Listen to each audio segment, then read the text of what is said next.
Yine gelmiştiler. Verdin hərsini? Qaytardım gettiler. Çox nahaq yeri. Mən deyən kimi eləsəydin, indi ürəyini yeməzdin. Əcəb dadlı iyi gəlir. Onsuz da ləzzətli yeri səndə, amma tən qızım.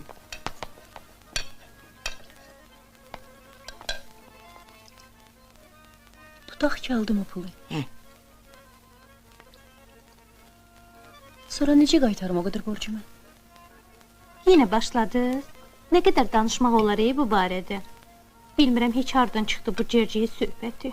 Həmişə belə olub qızım. Bəs deyirlər də babalarımız müdrik olublar. Düz deyirlər. Cəmaatın hamısının xeyri də bir olub, şəri də. Uşaqlar da bir yerdə böyüyüblər. Bu qonşu bu qonşunun uşağının hayına qalıb, bu qonşu da o qonşunun. Elə ki görüblər, uşaqlar bir-birinə göz qaş edirlər, əl üstü nişanlayıblar. Əkin yeri ayırıblar, yığışıb ev tikiblər. Hərə bir şey atıb o evə. Mal-madar, xəl-xəlçə, yorğan döşək. Cavanlar evlənəndən sonra mülk sahibi olublar. Sonra onlar da başqalarını əl tutub da. Yaxşı dəbmiş. Amma onda da əziyyət çəkənlər çox. Yox, mən heç kəs əziyyət vermədim. Çıxıb getdim nişanlımla. Daha doğrusu qaçırtdı məni. Əlbəttə öz razılığımla. Doğrudur, qardaşlarım o ki var, əzişdirdilər onu. Amma sonra dost oldular. Pis tərəfi bircə bu oldu ki, Allah keçmədi günahımdan. Boş qaldı qucağım, uşağa həsrət qaldım. Allah qarışmır belə işlərə.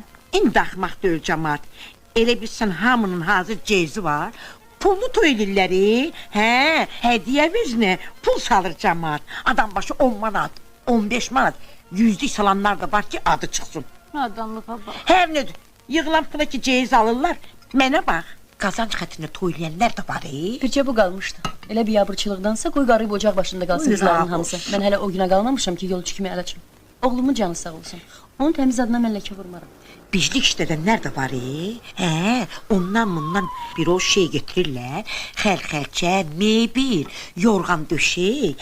Ceyiz əvəzinə cəmaata göstərib, gözlərini kül üpürürlər. Sonra varıb qaytarırlar yesinə də. Kələkbazlıqla işimiz yoxdur bizim. Ömrümüz boyu halal dolanmışıq. Bir dəxi İbrahim razı olmaz.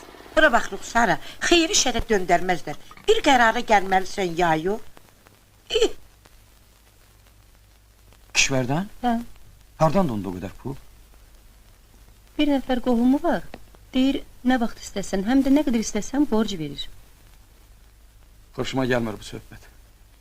Bir də ki, sonra necə qaytaracaq o pulları? Hardan tapacağım?